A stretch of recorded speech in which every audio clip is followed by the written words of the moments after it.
Lieutenant Jack Winters stood at the edge of the landing site, his heart racing.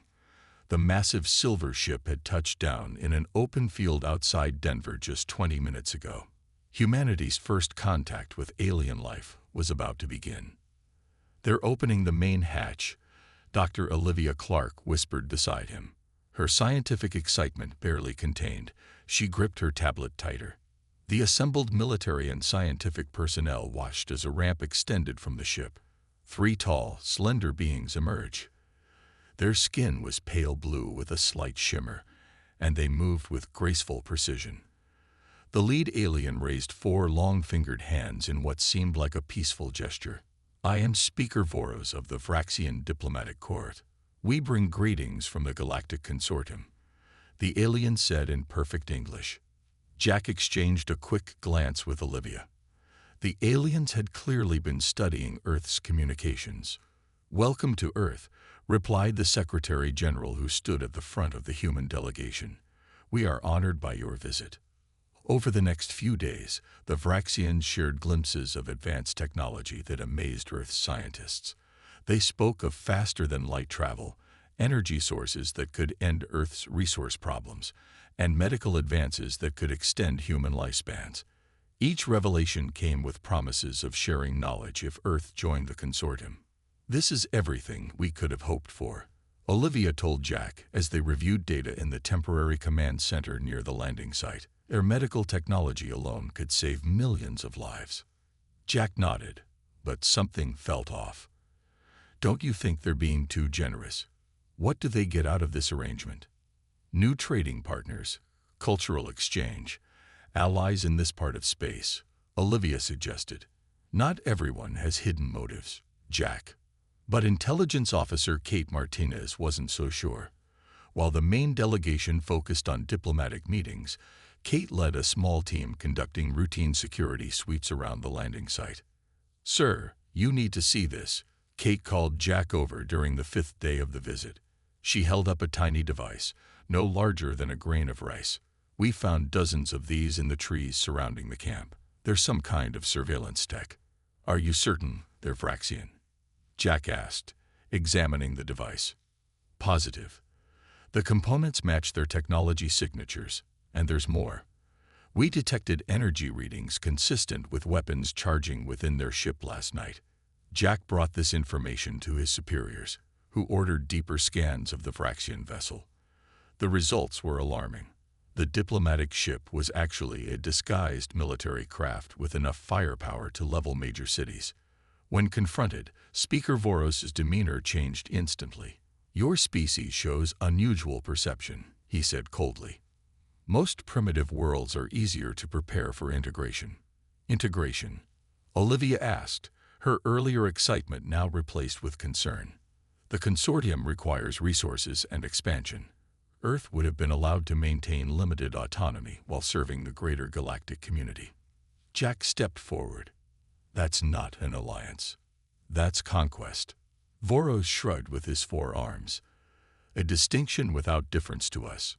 No matter, protocol dictates we must now withdraw and report your resistance." Before the Vraxians could return to their ship, Earth's military revealed their precautionary measures: experimental electromagnetic weapons developed for space defense. The weapons disabled the Vraxian ship's main systems, preventing their immediate departure. "You cannot hold us here," Voros warned. "The consortium will respond." "We're not holding you," Jack explained, "but we won't allow you to report back with detailed scans of our defenses. You'll leave with only your ship and your lives."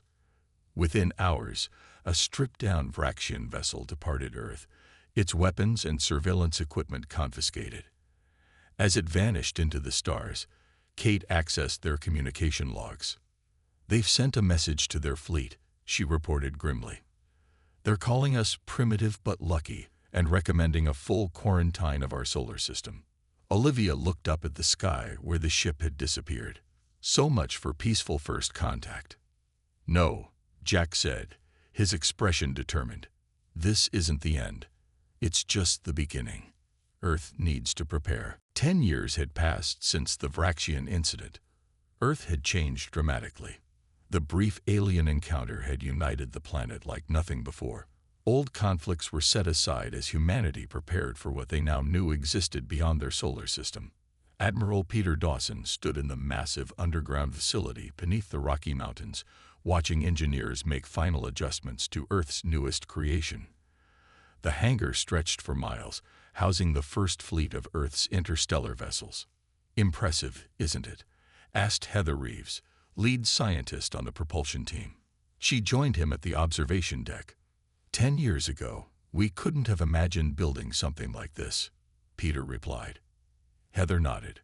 "The Vraxians accidentally gave us the greatest gift possible, a reason to work together and a starting point for reverse engineering." The centerpiece of the hangar was the EDS Defiance, Earth's first true deep space warship. At nearly a kilometer long, it incorporated everything humans had learned from studying Vraxian technology, but with significant improvements. "How's the Fury drive testing?" Peter asked. Heather's eyes lit up. "Beyond our expectations. The Vraxians use a conventional fold-space approach for their FTL. Our system is completely different. The Fury drive creates a controlled quantum tunnel that's faster and requires less energy. And they won't be expecting it," Peter added. Across the facility, Lieutenant Commander Ryan Hughes led his Special Forces team through zero-gravity combat exercises. His unit had been training for years, preparing for warfare in environments humans had never fought in before. Again, Ryan ordered as his team moved through the simulated alien corridor. Remember, most consortium species have different physical capabilities than humans. Some can see in spectrums we can't. Others have enhanced strength or reflexes. As soldiers reset their positions and began the drill again, they moved with practiced precision, their specialized armor allowing them to cling to surfaces and maneuver in ways impossible in conventional combat. In the command center, Captain Samantha Wright reviewed the final mission parameters. She had been selected to command the Defiance on its maiden voyage.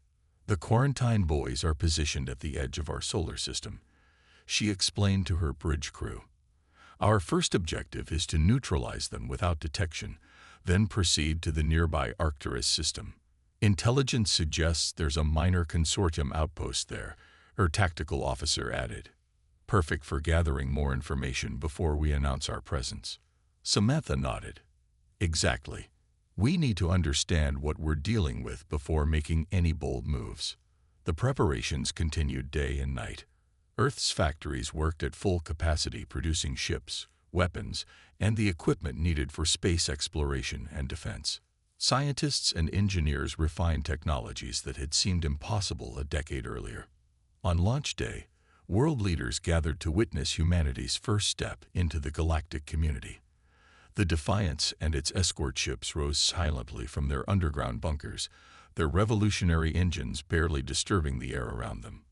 Peter stood on the launch platform with the President as the massive vessels ascended. "Do you think we're ready?" the President asked quietly. "We've done everything possible to prepare," Peter replied.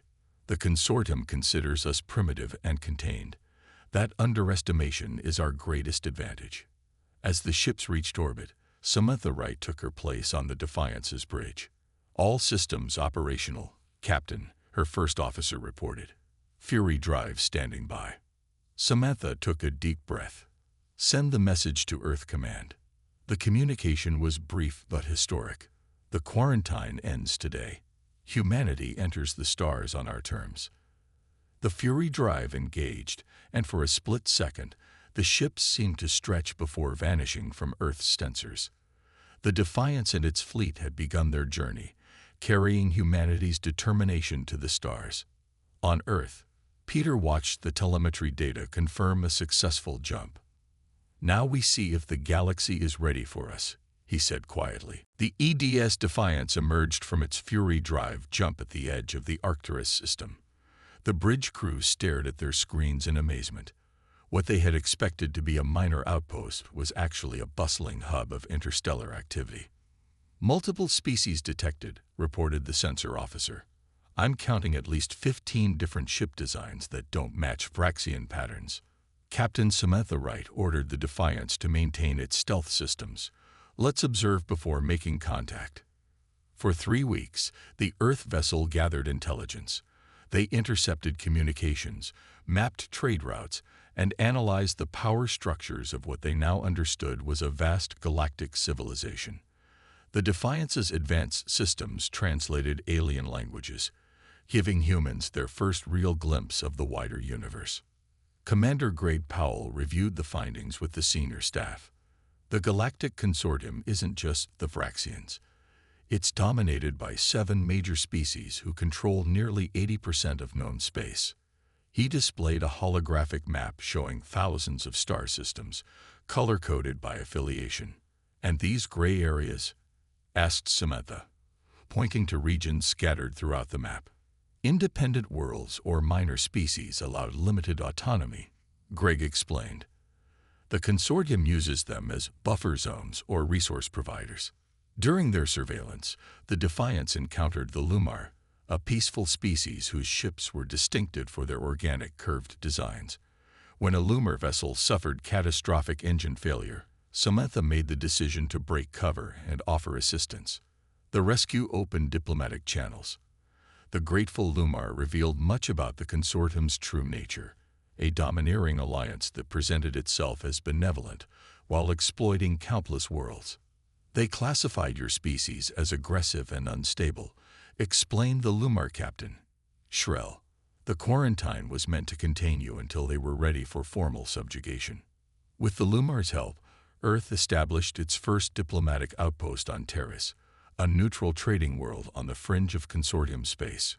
Commander Greg Powell was appointed as Earth's representative. "We seek peaceful relations with all species," Greg told the diverse gathering of aliens at the outpost's opening ceremony. "But we will not accept domination or threats." Word of the humans spread quickly. The Keldari, small reptilian beings renowned for their technical skills, offered alliance. They had been forced to serve as engineers for consortium ships for generations and saw humans as potential liberators. Intelligence officer Lisa Valdez worked with Keldari informants to uncover consortium military plans. What she discovered alarmed Earth Command. "They're planning to pacify 3 independent systems near the Orion Spur," she reported. "Standard procedure involves neutralizing military assets, then installing puppet governments." The EDS Vigilant, the Defiance's sister ship, was dispatched to observe the situation without interfering. Captain Aaron Russo recorded everything as consortium warships surrounded the Tellarite homeworld. "We can't just watch this happen," Aaron argued during an emergency transmission to Earth. "They're bombarding civilian centers to force surrender." Admiral Peter Dawson faced the most difficult decision since the formation of Earth's space forces. "We're still outnumbered and learning about our adversaries. A direct confrontation could be disastrous." The debate divided Earth's leadership. Some argued for continued building of strength before engaging. Others believed that failing to act made humans complicit in the suffering of innocent species. The decision was made for them when a consortium patrol discovered a small Earth science vessel studying a nebula. Considering it a violation of the quarantine, they opened fire without warning. The science vessel, though damaged, managed to escape using its Fury drive. It returned to Earth space with 12 crew members dead and irrefutable evidence of consortium aggression. As the recording of the unprovoked attack played in the United Earth Defense Council chamber, the room fell silent. The image froze on the final frame, the consortium commander giving the order to fire. "They've made their position clear," Peter said grimly. "Now we make ours clear as well." The Earth Defense Council chamber was silent as Admiral Peter Dawson outlined Operation Thunderbolt. Holographic displays showed 3 consortium military bases located in different star systems. "These installations coordinate their subjugation fleets," Peter explained. "Our intelligence from the Keldari confirms they're lightly defended because they've never been attacked before." Captain Daniel Morris stood at attention as he received command of the EDS Valiant, the newest ship in Earth's growing fleet. "The Valiant will lead the strike force," Peter continued. 3 ships, precision strikes, minimal casualties. This isn't about starting a war. It's about sending a message. 3 days later, the Valiant and its escort vessels emerged from Fury Drive, jumped simultaneously in 3 different systems. The consortium's early warning systems barely registered the human ships before they were within striking distance.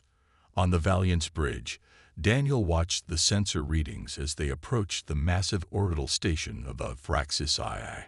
"They're hailing us," reported his communications officer. "No response," Daniel ordered.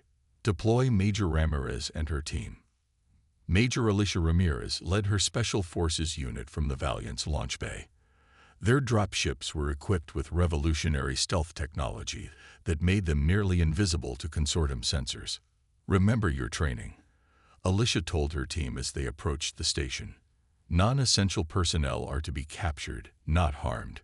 We're here for the command center and weapons systems." The consortium security forces were completely unprepared for human combat tactics. Alicia's team moved through the station with precision, using non-lethal weapons to subdue defenders.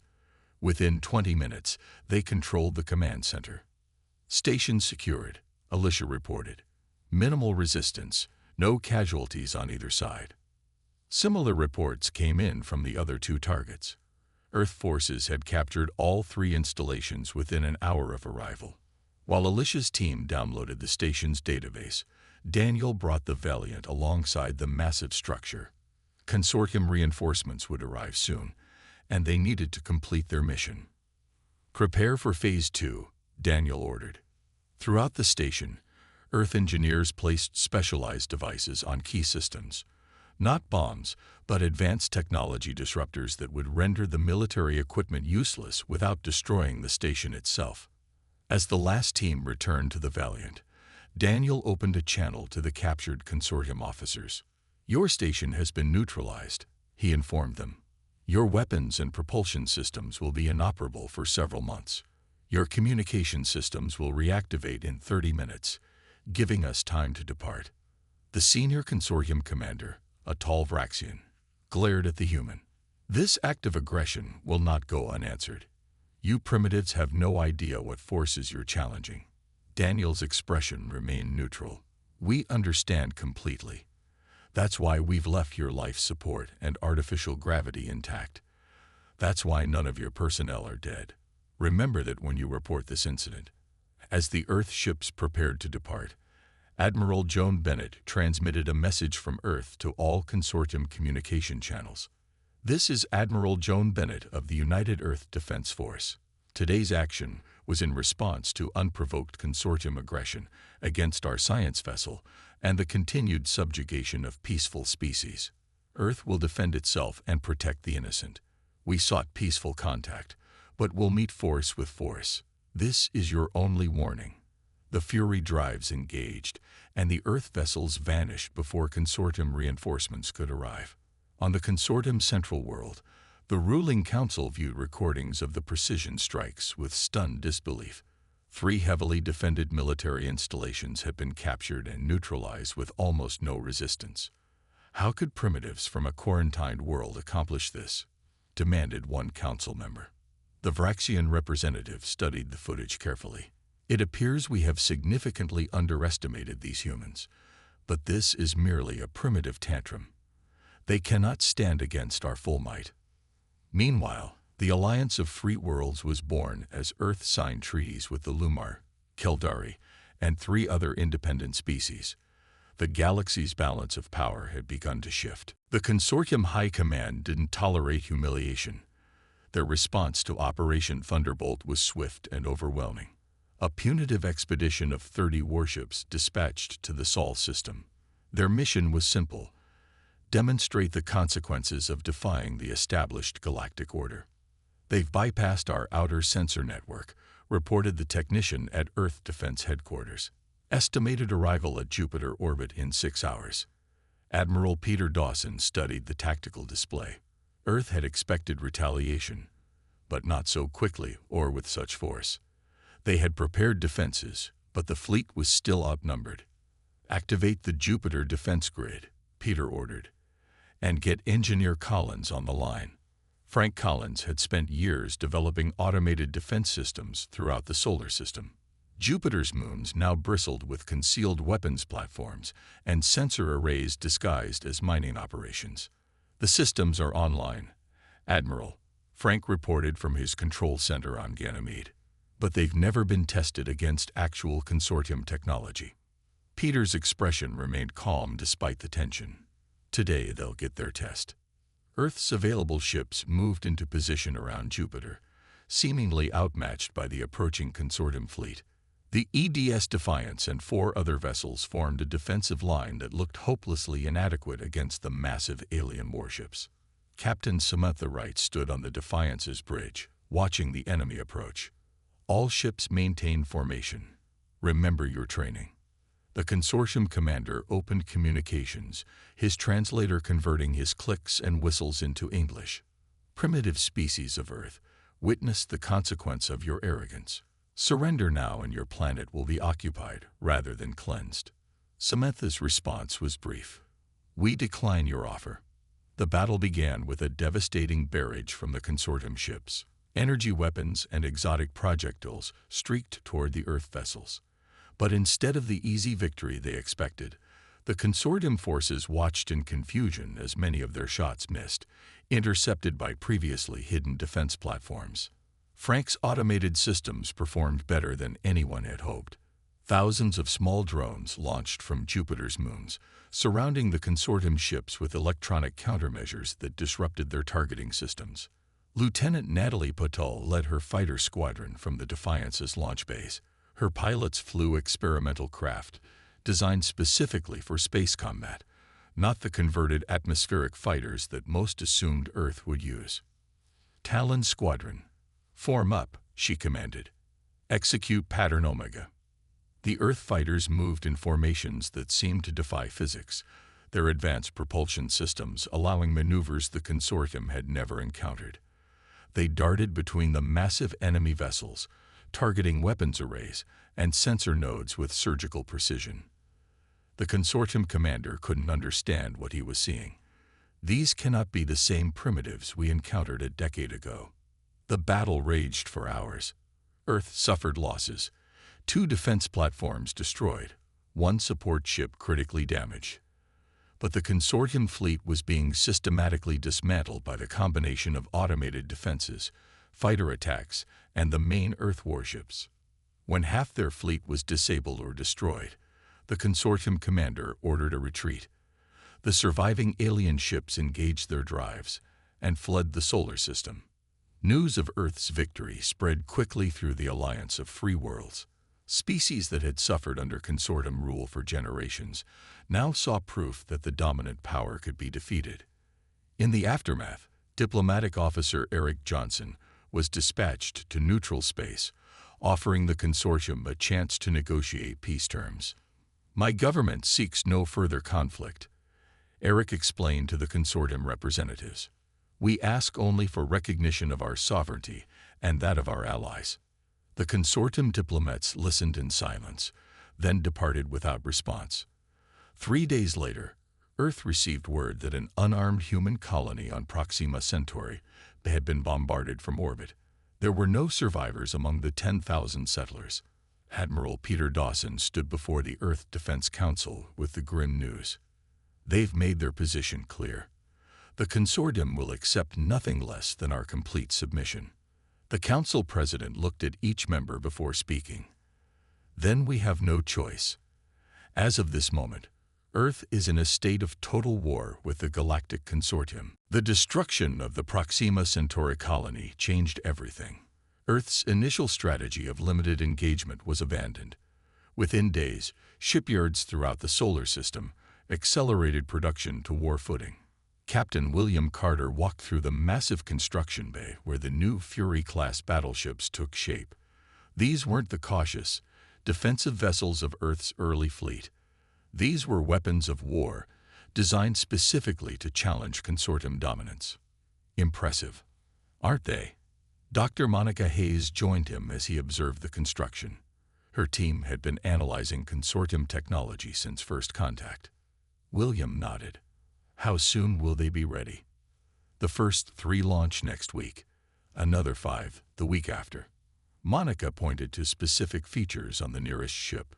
We've incorporated everything we've learned about consortium vulnerabilities. Their shield harmonics can't adapt to our phase-shifting weapons. Their hulls can't withstand our new particle beams. And they still haven't figured out how our Fury drive works, William added. Monica smiled slightly. That gives us the greatest advantage. We can strike anywhere without warning. The War Council convened daily as Earth coordinated with its allies. The alliance had grown to include 12 species, all united against consortium rule. Each brought unique abilities and technologies to the fight. The Keldari have completed modifications to our communication systems, reported the Alliance liaison. We can now coordinate fleet actions across 20 light-years without detection. Admiral Peter Dawson outlined the next phase of the war. We'll launch simultaneous strikes across consortium space, 20 targets, including their main shipyards at Vraxis Prime. They'll never expect us to strike their homeworld this early, said Joan Bennett. It's a bold move. Peter's expression was grim. After Proxima, bold is the only option. Captain Carter will lead the Vraxis Prime assault. William received his orders with solemn determination. The EDS Retribution would be his flagship, leading a fleet of 7 Fury-class battleships on the most daring mission of the war. On the ground, Major Christopher Wilson prepared his troops for planetary operations. His forces had been training for years in alien environment combat. The consortium treats its subject worlds as property, Christopher told his officers. Their ground forces are mostly used for occupation, not actual combat. We'll use that to our advantage. When the attack began, the consortium was caught completely unprepared. 20 Alliance fleets struck simultaneously across their territory, appearing without warning thanks to the Fury drive. Resistance was fierce but disorganized. Christopher's ground forces landed on 3 subjugated worlds, targeting consortium control centers and military bases. The native populations, seeing an opportunity for freedom, rose up alongside the human troops. We're not just fighting for Earth, Christopher told a group of liberated Tellarites as they stormed a consortium command post. We're fighting for everyone they've oppressed. At Vraxis Prime, William's fleet engaged the home defense forces. The battle was brutal, with losses on both sides. But the new Earth weapons performed beyond expectations, systematically dismantling the Vraxian defenses. They're breaking formation, reported William's tactical officer as the consortium ships began to scatter. The consortium leadership had never considered the possibility of defeat. As reports flooded in from across their territory, panic spread through their ranks. 2 member species, seeing the Alliance's success, announced their defection from the consortium. In the midst of the chaos, Lieutenant Alexis Morgan led a small intelligence team that infiltrated a high-security consortium facility. What they discovered sent shockwaves through Alliance Command. They're preparing to deploy planet-killer weapons, Alexis reported, transmitting the evidence back to Earth. If they can't maintain control, they plan to destroy any world that might join the Alliance.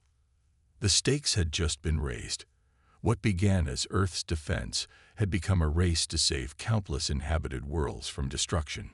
As William's fleet secured orbit around Vraxis Prime, he received new orders directly from Admiral Dawson.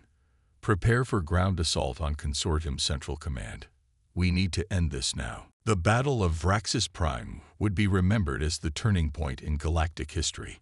Admiral Ben Lawson coordinated the largest fleet action ever witnessed in the known galaxy.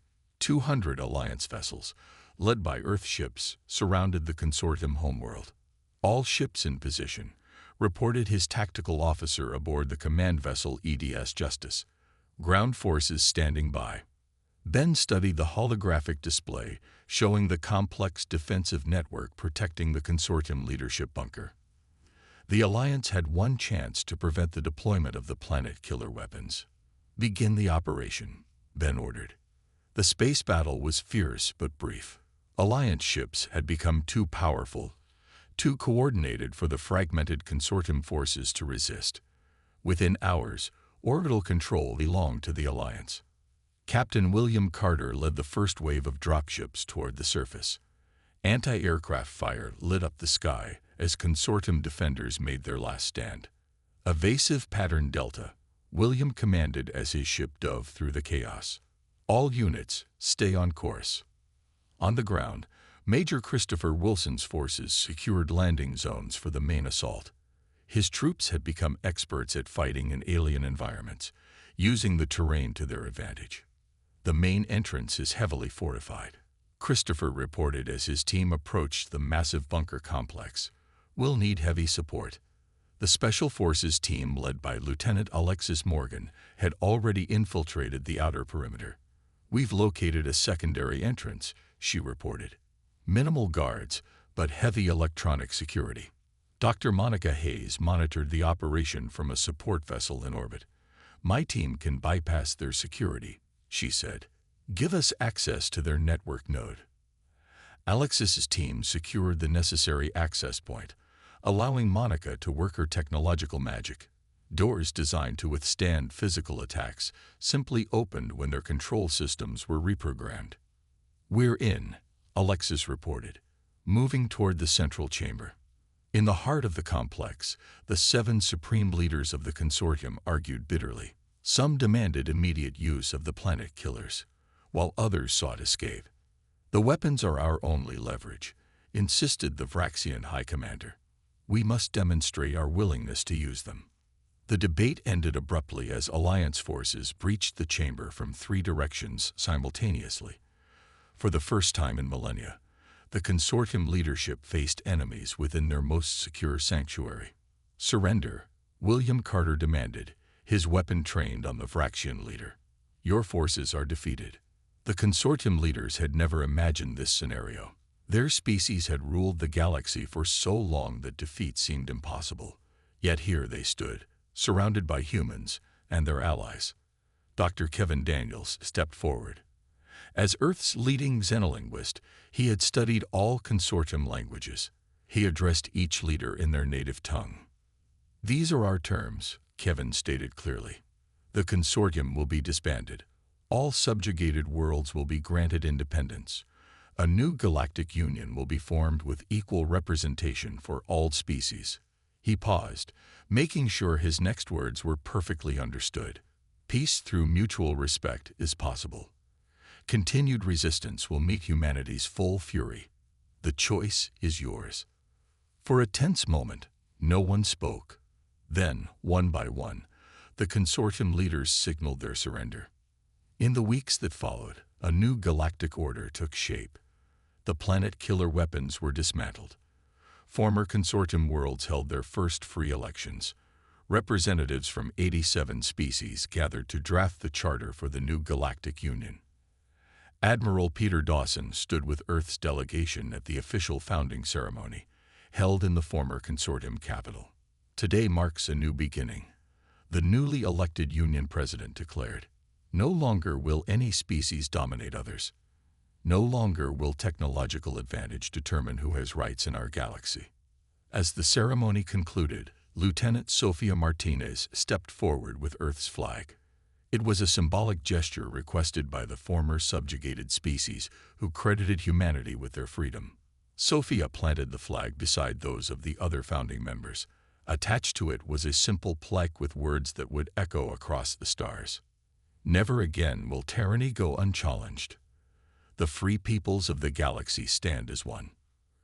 Earth's journey from isolated world to galactic defender was complete. Humanity had proven itself not just capable of surviving the cosmic community, but of transforming it for the better. The galaxy would remember, when faced with injustice, humanity's fury was a force that could reshape the stars themselves. 5 years had passed since the formation of the Galactic Union. Earth had transformed from an isolated world to a central pillar of interstellar society. The scars of war were healing as new trade routes, cultural exchanges, and scientific collaborations flourished across former enemy lines. Admiral Peter Dawson, now retired, stood on the observation deck of Harmony Station, the massive space habitat that served as the Galactic Union's headquarters. Below him, representatives from hundreds of worlds moved through the grand concourse, their different forms and colors creating a living tapestry of galactic diversity. "Quite a view, isn't it?" asked Olivia Clark, who had come a long way from her days as a first-contact scientist. Now she served as Earth's senior representative to the Union Science Council. Peter nodded. "Sometimes I still can't believe how far we've come." They watched as a group of Vraxian younglings played alongside human and Tellarite children in one of the station's recreational areas. Former enemies, now growing up together. "The education exchange program is exceeding expectations," Olivia said. "Over 50,000 human students are currently studying on other worlds." Their conversation was interrupted by a soft alert from Peter's communication device. It was a message from Captain William Carter, now commanding the exploration vessel EDS Discovery. "We've made contact with a previously unknown civilization beyond the Sagittarius Arm," William reported. "They call themselves the Meridian Collective. Peaceful first contact established. They're interested in joining the Union." The galaxy continued to expand before them. Each month brought discoveries of new worlds, new species, new possibilities. Lieutenant Sofia Martinez, whose planting of Earth's flag had become an iconic moment in galactic history, now led the Diplomatic Corps Training Academy. Her students included humans, former consortium species, and representatives from newly discovered civilizations. "The true measure of diplomacy isn't found in perfect agreement," she told her diverse class. "It's in how we handle our disagreements while maintaining respect." In orbit around Jupiter, engineer Frank Collins supervised the construction of the Galactic University's main campus. The massive structure would soon host students from over 300 species, studying everything from quantum physics to comparative theology. "The anti-gravity sections need recalibration," Frank told his assistant as they inspected the dormitory wing designed for methane-breathing species. "We need to ensure every environment is perfectly maintained." Not all was peaceful in the new galactic order. On the fringes of known space, pirate groups comprised of those who had profited under consortium rule raided isolated colonies. The Galactic Defense Force, built on the foundation of Earth's military, responded to these threats. Commander Ryan Hughes, whose special forces experience made him ideal for counter-piracy operations, tracked a notorious pirate fleet to an abandoned consortium outpost. "They've adapted old consortium weapons for their cruisers," he reported to Union Defense Command. "We'll need specialized equipment for this operation." The Union Council debated the appropriate response, demonstrating how diplomacy now preceded military action whenever possible. Meanwhile, Dr. Monica Hayes led research into remnants of ancient technology discovered beneath the surface of a distant moon. The artifacts suggested a civilization that had preceded even the consortium by millions of years. "These energy signatures don't match anything in our database," Monica explained to her multi-species research team. "This could revolutionize our understanding of galactic history." On Earth itself, memorial parks honored those lost in the conflict that had changed humanity's destiny. At the largest such memorial, in the former Denver landing site, where the Vraxians had first touched down, a simple stone carried words that had become a guiding principle. From isolation to unity, from fear to understanding, from conflict to cooperation. The stars belong to all. As twilight fell across the galaxy, billions of beings on countless worlds looked up at their skies, seeing not just distant lights but the homes of neighbors, partners, and friends. The old borders of species and origin gradually faded as a new galactic civilization took shape, one built on the understanding that diversity brought strength and cooperation outweighed conquest. Humanity's fury had won the war. Humanity's wisdom was winning the peace.